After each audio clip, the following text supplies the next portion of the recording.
So here's the next stage in my prep for my dipole mast. At the moment I've just got it balanced up against and tied temporarily to that, and so yeah, just to get an idea of which directions to put the guiding points in.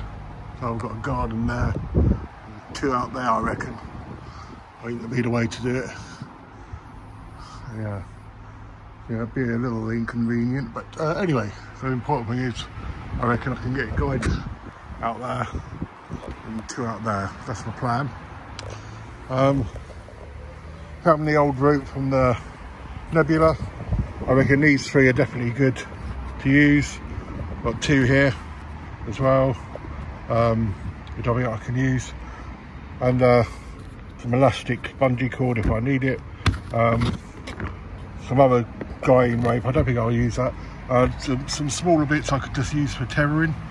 I think, if I remember rightly, last time I used a really good knot on the top of the mast to attach the dipole to the part where the feed line goes in.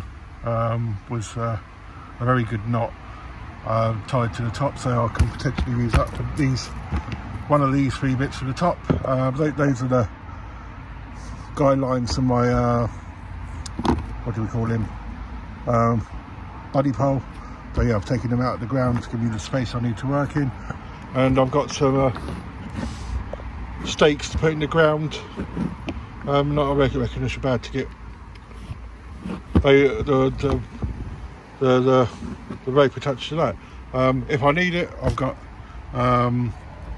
kept this in storage, and it's this nice reel of cable rope.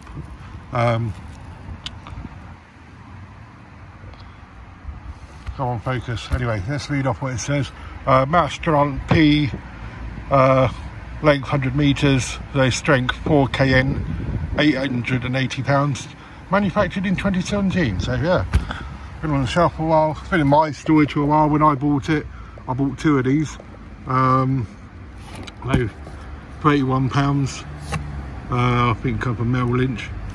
So yeah, got two of these. One I've obviously used, that's what all this rope's come from, and this is the one I got. So hopefully, I don't know if I'll use all the guiding points, but we'll see how confident I am with it, and let's just go. So I reckon the first one to do is get some rope on those three, the ones that I've cut there, and get it down.